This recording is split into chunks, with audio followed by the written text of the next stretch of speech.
آپ کو بھی اپنے گھر میں موجود ہر چیز اپنی جگہ سے ہلی ہوئی نظر آتی ہے، یا آپ کی کوشش ہوتی ہے کہ جو جگہ جس چیز کے لیے ہم نے مختص کی ہے وہ چیز اسی جگہ کے اوپر ہر وقت موجود رہنی چاہیے اور اس کو اس کی جگہ سے نہیں ہلنا چاہیے؟ تو آپ کو بہت مبارک ہو، آپ بھی ذہنی طور پہ ہلی ہوئی خواتین میں شمار ہونا شروع ہو گئی ہیں، اور یہ تمام باتیں آپ کو ذہنی طور پہ کس طرح سے ہلا رہی ہیں اور آپ کو کس طرح سے آہستہ آہستہ ذہنی تناؤ اور ذہنی مریض ہونے کا شکار کر رہی ہیں، یہ باتیں میں آج کے ولاگ میں آپ کے ساتھ شیئر کروں گی اور آپ کو بتاؤں گی کہ میں نے اپنی اس عادت کو کس طرح سے بدلا اور کس طرح سے میں نے اپنے آپ کو ذہنی طور پہ ہلنے سے روکا، میں کس حد تک اس کوشش کے اندر کامیاب ہوئی۔ اور آج کے ولاگ کے اندر میں آپ کے ساتھ شیئر کروں گی کہ اگر آپ اس طرح کی کسی بھی عادت کا شکار ہیں اور آپ کو بھی پرفیکشن کا جنون چڑھتا ہے، وہ جنون پوری طرح سے آپ کو ذہنی طور پہ اپنی گرفت میں لے لیتا ہے، اور آپ کس طرح سے اس سے بچ سکتی ہیں، میں نے اپنی اس عادت کو کس طرح سے کنٹرول کیا، یہ شیئر کروں گی آپ کے ساتھ۔ شیئر کروں گی کس طرح سے اس عادت نے مجھے، میری فیملی کو افیکٹ کیا اور میرے بچوں کو افیکٹ کیا، یہ تمام باتیں آج کے ولاگ میں آپ کے ساتھ شیئر کروں گی، تو ولاگ کو اینڈ تک دیکھیے گا۔ سٹارٹ کرتے ہیں آج کے ولاگ کو۔ اعوذ باللہ السمیع العلیم من الشیطان الرجیم۔ السلام علیکم، welcome back to my channel, my YouTube family. کیسے ہیں آپ سب لوگ؟ امید کرتی ہوں کہ آپ سب خیریت سے ہوں گے اور ایمان کی بہترین حالت میں ہوں گے۔ سب سے پہلے جو میرے چینل پہ نیو ہے اور ویڈیو کو پہلی دفعہ واچ کر رہے ہیں تو ان سے ریکویسٹ ہے کہ چینل کو سبسکرائب کر لیں اور میری یوٹیوب فیملی کا حصہ بن جائیں۔ لاسٹ نائٹ بارش ہوئی اور کافی تیز بارش ہوئی، فائنلی ملتان والوں کی سنی گئی اور اللہ تعالیٰ نے ان کو بھی بارش دی، لیکن زندگی دو وقتوں میں دو لوگوں کے لیے مختلف ہوتی ہے۔ پکے گھروں میں رہنے والے جب اللہ تعالیٰ سے بارش کی دعا کرتے ہیں تو جو کچے گھروں میں رہنے والے لوگ ہوتے ہیں ان کے دل بارش کا نام سن کے دہل جاتے ہیں۔ وہ گرمی کی شدت کو تو برداشت کر لیتے ہیں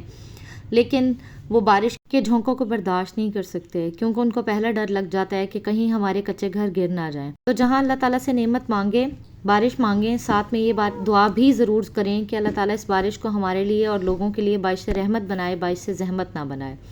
آندھیوں کا سلسلہ تو کنٹینیوسلی چل رہا ہے، ہر 2 دن 3 دن بعد بارش اگر نہیں بھی آتی تو گرمی کی شدت کو کنٹرول کرنے کے لیے اللہ تعالیٰ کے کام ہے، اور اللہ کا ایک نظام ہے کہ اللہ تعالیٰ آندھی بھیج دیتا ہے، اور آندھی کے بعد آپ کا پورا گھر ایک پوری مٹی کی چادر اور تہ کے اندر لپٹ جاتا ہے، اور اس وقت میں اور میری طرح کی ہلی ہوئی خواتین جھاڑو پوچھا اٹھا کے گھر کو رگڑنا شروع کر دیتی ہیں، اور اس کے بعد پورے گھر والوں کی شامت آ جاتی ہے۔ اس میں کوئی بھی ہو سکتا ہے، گھر کا بڑا بھی ہو سکتا ہے، گھر کا چھوٹا بھی ہو سکتا ہے، اور اسپیشلی بچے، جہاں جہاں جو چیز صفائی ہونے کے بعد گرتی جاتی ہے اس کے ساتھ ساتھ ہم جیسی ذہنی طور پہ ہلی ہوئی ماؤں کا اور ہاؤس وائف کا پارا بھی گرنا شروع ہو جاتا ہے۔ ایک کرفیو لگ جاتا ہے پورے گھر کے اندر کہ کوئی آپ کے گھر کی بیڈ شیٹ کو خراب نہیں کرے گا، کوئی آپ کے گھر کی چیزوں کو ادھر سے ادھر نہیں کرے گا، جو چیز اس کی جگہ پہ پڑی ہے اس کو پڑے رہنے دے گا۔ یہ صرف صفائی کا معاملہ نہیں ہوتا، ہم روٹین میں اس طرح کی ہو چکی ہوتی ہیں کہ ہمیں لگتا ہے کہ ہمارے گھر کے اندر بس یوں سمجھے کہ ایک مخمل بستر بچھا ہوتا ہے اور کوئی بھی انسان اس بستر کی چادر کو خراب نہیں کر سکتا، کوئی انسان آپ کے گھر کے ڈیکوریشن پیسز کو چھیڑ نہیں سکتا، اٹھا نہیں سکتا، رکھ نہیں سکتا۔ جو چیز جہاں پڑی ہے اور جس کے لیے ہم نے لیبل کر دیا ہے کہ یہ چیز اس جگہ سے نہیں ہلنی چاہیے، ہم اس چیز کو ہلنے کا تصور بھی نہیں کر سکتے۔ ہمیں ایسے لگتا ہے نعوذ باللہ کہ وہ گناہ ہو جائے گا کہ وہ چیز اگر اپنی جگہ سے ہل گئی۔ اس میں کیا ہوتا ہے، اس میں بڑوں کے ساتھ بھی شامت آ جاتی ہے، بچوں کی بھی شامت آ جاتی ہے۔ اگر کوئی بڑا غلطی سے گیلا ٹاول بیڈ پہ رکھ دیتا ہے یا ہسبینڈ گیلے ٹاول کو بیڈ پہ رکھ دیتے ہیں تو ہسبینڈ کی بھی شامت آ جاتی ہے۔ بچے اگر بسکٹ کھا رہے ہیں اور بسکٹ کا چوڑا انہوں نے بیڈ پہ گرا دیا ہے، یا بسکٹ کے ریپر کو انہوں نے غلطی سے ڈسٹ بن میں ڈالا اور وہ ڈسٹ بن میں نہیں گرا اور زمین پہ گر گیا، نہ ہم کچھ سوچتی ہیں خواتین، نہ کچھ سمجھتی ہیں، بس ایسے ایک دم سے بچوں کے اوپر چڑھائی شروع ہو جاتی ہے کہ تم نے یہ کیوں کر دیا۔ میں نے اپنے اس رویے کو اس وقت نوٹ کیا جب میرے بچے میرے اس رویے سے سہمنا شروع ہو گئے۔ میں کمرے میں آتی تھی اور ان کے بکھرے ہوئے کھلونے جو کہ ان کے بچپن کی ایک بہت اسٹرانگ میموری بن رہے تھے، ان کھلونوں کو جب میں نے اپنی دہشت سے کوئی ایسے بنانا شروع کر دیا کہ شاید بچے اگر کھلونے پہنا دیں گے نا تو بہت بڑا میس کریٹ ہو جائے گا گھر کے اندر، اور شاید وہ میس مجھ سے ڈیل نہیں ہوگا۔ اتنا بچے ڈر جاتے تھے جب کبھی کمرے میں انٹر ہوتی تھی اور میں آ کے شور مچا دیتی تھی کہ کھلونے سمیٹو، ہر چیز سمیٹو، ہر چیز بکھیر دیا، کوئی چیز اپنی جگہ پہ نہیں ٹکی ہوئی، ہر چیز کو اس کی جگہ پہ ہونا چاہیے۔ میں اپنی طرف سے یہ سوچتی تھی شاید میرے بچے اس چیز سے ڈسپلن ہو رہے ہیں، لیکن مجھے اس بات کا اندازہ ہی نہیں ہوا کہ میرے بچے ڈسپلن ہونے کے ساتھ ساتھ بہت بری طرح سے ڈسٹرب بھی ہو رہے ہیں۔ ان کو لگتا تھا شاید ہم کھلونے پھیلائیں گے تو ہمارے لیے ایک بہت بڑا جرم ہو جائے گا اور ہمیں امی سے ڈانٹ پڑ جائے گی، یا ماما ہمیں اس بات پہ بہت زیادہ بری طرح سے ڈانٹیں گی یا ہمیں پنش کر دیں گی۔ اس رویے کو نوٹ کرنے کا مقصد صرف یہ تھا، اور آپ لوگوں کے ساتھ شیئر کرنے کا مقصد صرف یہ ہے کہ بہت ساری ایسی خواتین جو اپنے گھر میں پرفیکشن چاہتی ہیں، وہ چاہتی ہیں کہ ہماری ہر چیز پرفیکٹ ہو، کوئی چیز کہیں نہ پڑی ہو، صبح کے برتن صبح میں دھل جائیں، دوپہر کے برتن دوپہر میں دھل جائیں،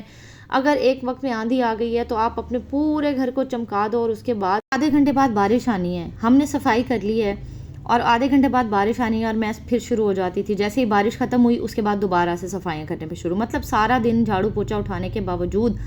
مجھے ایسے لگتا تھا کہ میں سیٹسفائی نہیں ہوں گھر کی کلیننگ سے یا گھر کے ڈسپلن سے یا ہر چیز اپنی جگہ پہ موجود ہونے سے. ایون میڈ دن میں صبح ایک دفعہ کام کر کے چلی جاتی ہے، اس کے بعد سارا دن میرے پاس ایک جھاڑو اور ایک ٹاکی میں نے ہر وقت اپنے پاس رکھی ہوتی، کوئی چیز گر جائے اسی وقت اس کو صاف کیا، کوئی چیز اگر بچوں نے پانی گرا دیا تو فوراً اس کے اوپر موپ کر دیا. مطلب اس رویے کے ساتھ یوں سمجھیں کہ میں نے اپنی زندگی کے 10-15 سال گزارے، اور مجھے اس چیز کا احساس تب ہوا کہ ایک میری صفائی کے بعد میڈ اگر صفائی کر کے چلی جاتی تھی تو میں میڈ کے بھی پیچھے پیچھے گھومتی رہتی تھی کہ یہاں سے یوں نہیں کیا، یہاں سے یہ نہیں کیا. کچھ میڈ جو آپ کی پرانی ہوتی ہیں وہ تو آپ کی عادت سے واقف ہوتی ہیں تو وہ چڑھتی نہیں ہیں، لیکن جو کوئی میڈ نئی آتی ہے اور آپ اس کے سر پہ اس طرح سے ہر وقت سوار رہتے ہیں تو وہ آپ کی اس عادت سے چڑھنا شروع ہو جاتی ہے، یا ان کو لگتا ہے کہ شاید ہمارا کیا ہوا کام کو پسند نہیں آتا، اس وجہ سے یہ سارا دن ہمارے سر پہ سوار رہتی ہیں. ان سارے رویوں کو دیکھتے ہوئے جب مجھے اس چیز کا احساس ہوا، اور الحمدللہ کہ مجھے 10-15 سال بعد احساس ہو گیا، میں نے تو اپنی لائف میں بہت ساری ایسی خواتین بھی دیکھی ہیں جن کو اس چیز کا احساس بھی نہیں ہوتا، کہ وہ نہ چاہتے ہوئے بھی ذہنی طور پہ ڈسٹرب ہونا شروع ہو گئی ہیں، اور اس ہیبٹ کو انہوں نے کوئی پتہ نہیں ایکسٹریم لیول کی ہیبٹ بنا لیا، اور ان کو ایسے لگتا ہے کہ ہر چیز کا پرفیکٹ ہونا، چاہے انسانی رشتے پرفیکٹ ہوں یا نہ ہوں، گھر کی کلیننگ اور گھر کی صفائیاں پرفیکٹ ہونی چاہیے. اور ایک پتہ نہیں عجیب سا مجھے ایسا لگتا تھا، میں نے کوئی ہاسٹل بنایا ہوا اور بچے جو ہیں اس ہاسٹل کے اندر نا سارا دن صبح سے شام تک ڈسپلن رہنے کی کوشش ہی کرتے رہتے ہیں. مطلب اگر بارش آ گئی ہے یا آندھی آ گئی ہے تو مجھے ایسے لگتا تھا کہ سیڑھیوں کے نیچے ایک میٹ پڑا ہونا چاہیے جس میں ہر کوئی آئے اور اپنا گندا جوتا وہیں پہ اتارے، اور اس کے بعد وہ سیڑھیاں دوسرے جوتے کے ساتھ جو گھر کے اندر موجود ہے اور صاف ستھرا جوتا ہے اس کے بعد اس کو پورے گھر میں اس جوتے کے ساتھ پھرنا چاہیے. اور اس رویے سے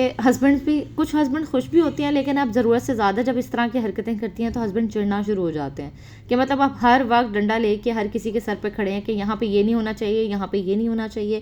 ان سارے رویوں سے آپ دیکھیں کہ آپ کو آج تک میری طرح کی بہت ساری ایسی خواتین جو اس طرح کرتی ہیں ان کو کبھی کوئی میڈل ملا یا لوگوں کے سامنے ان کی تعریفیں ہوئیں؟ ہر کسی کا گھر ایک حد تک صاف ہی ہوتا ہے، برا نہیں ہوتا، گندا نہیں ہوتا، یا ہر کسی کو اپنے گھر سے محبت ہوتی ہے، ہر کوئی اپنے گھر کی صفائی اور ستھرائی کا خیال رکھتا ہے. لیکن اس حد تک آپ اتنی ایکسٹریم پہ چلی جائیں کسی چیز کے اندر کہ آپ اس کی صفائی کے اندر لوگوں کے ساتھ اپنے تعلقات کو بھی چھوڑ رہی ہیں پیچھے، آپ اسی میں ہی سارا دن صبح دوپہر شام لگی ہوئی ہیں. بس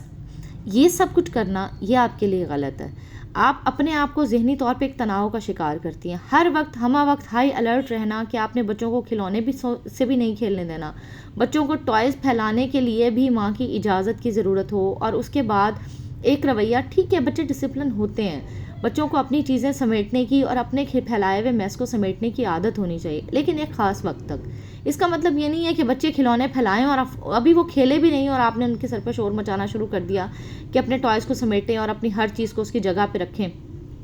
آپ بچوں کی تربیت کر رہی ہوتی ہیں، لیکن مجھے اس بات کا احساس بہت دیر سے ہوا. مجھے ابھی بھی لگتا ہے شاید اپنی زندگی کے 10-15 سال میں نے اگر بہت پہلے یہ رویہ اپنا لیا ہوتا کہ صبح کے وقت اگر ایک دفعہ میڈ صفائی کر گئی ہے اور بہت کوئی ایکسٹریم لیول کا میس نہیں پھیلا تو آپ اس صفائی کے اوپر اتفاق کر کے پورا دن گزار لیں. آپ کو رات میں یا شام میں دوبارہ سے موپ اٹھا کے ہر چیز کو رگڑنا نہ پڑے، یا آپ کو ایسے لگتا ہے کہ اگر میڈ نے ڈسٹنگ کی ہے اور اس نے کوئی کونا کھدرا چھوڑ دیا ہے، آپ پے بھی کرتے ہیں لیکن اس کے باوجود آپ سارا دن سٹینڈ بائی پہ اس چیز کے لیے کھڑے رہیں، تو یہ انتہائی غلط رویہ ہے. میں بہت انرجیٹک ہوا کرتی تھی، مجھے ایسے لگتا تھا میں ایک دن میں بہت سارے کام کر لیتی ہوں، لیکن جب سے یہ ایک صفائی کا خط میں نے اپنایا اور اس طرح کے میں نے سوچنا شروع کیا کہ ہر چیز کو صاف ہونا چاہیے، ہر چیز کو پرفیکٹ ہونا چاہیے. ہر عورت اپنے گھر میں صفائی ستھرائی کا خیال رکھتی ہے، لیکن کبھی اس کو کوئی میڈل نہیں دیا جاتا یا اس کے لیے تعریفوں کے پل نہیں باندھے جاتے کہ اس کا گھر بہت صاف ستھرا تھا. کوئی ایک آدھا بندہ اگر آپ کے گھر میں آ جائے اور اس کو آپ کے گھر کی صفائی یا ڈسپلن پسند آ جائے تو وہ آپ کے بارے میں چند الفاظ کہہ دے گا، لیکن ان چند الفاظ کو سننے کے لیے آپ اپنے آپ کو ہر وقت ہمہ وقت چوکس رکھیں تو یہ اس بات کا حل نہیں ہے. صبح کے ٹائم ایک وقت سے گھر کی صفائی کر لینا آپ کے لیے کافی ہو جاتا ہے. اس کے بعد آپ اس کو مینٹین رکھیں، ایک دفعہ صفائی کریں اور اس کے بعد پھیلاوے کو پھیلانے سے روکیں، یا بچوں کو ایک حد تک چیزیں توڑنے پھوڑنے یا بسکٹ کے چورے گرانے یا جو بچے پیکٹس والی چیزیں وغیرہ کھاتے ہیں ان کو استعمال کرنے سے ایک طریقے کے ساتھ استعمال کروائیں. آپ ان کو پلیٹ دیں, پیالی دیں, یا اگر بچے کوئی فروٹس وغیرہ کھا رہے ہیں تو ان کے لیے ایک چھوٹی سی ٹرے ہو, پیالی ہو. تو اس طرح سے آپ کے گھر میں, آپ کے فرش پہ, آپ کے بستر پہ گند نہیں پھیلتا یا آپ کا روم میسی نہیں ہوتا. الحمدللہ میں نے اپنی اس عادت کو بہت حد تک کنٹرول کیا ہے, اور being a small kids mother مجھے اس چیز سے بہت زیادہ سبق ملا ہے کہ میں نے اپنی اس عادت کو کنٹرول کیا. اور اگر آپ بھی میری طرح اسی طرح کسی بھی ایسی ذہنی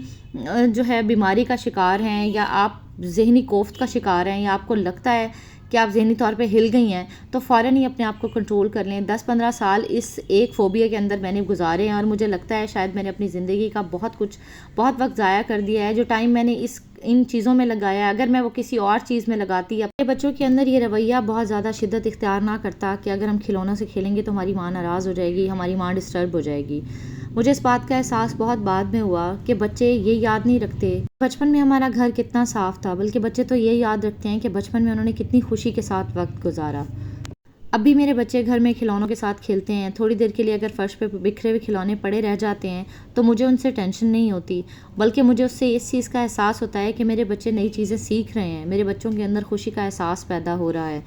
آج بھی میں صفائی کرتی ہوں, لیکن میں اپنے بچوں کی خوشی کو صفائی پر قربان نہیں کرتی. اگر آپ کو ویڈیو میں کوئی بھی بات پسند آئی ہے تو پلیز ویڈیو کو لائک کر دیجیے گا, اور کمنٹ باکس میں مجھے اپنی رائے کا اظہار ضرور کیجیے گا کہ آپ میں سے کون کون سی خواتین اس طرح کے ٹائم سے گزری ہیں. اللہ حافظ, بائے بائے.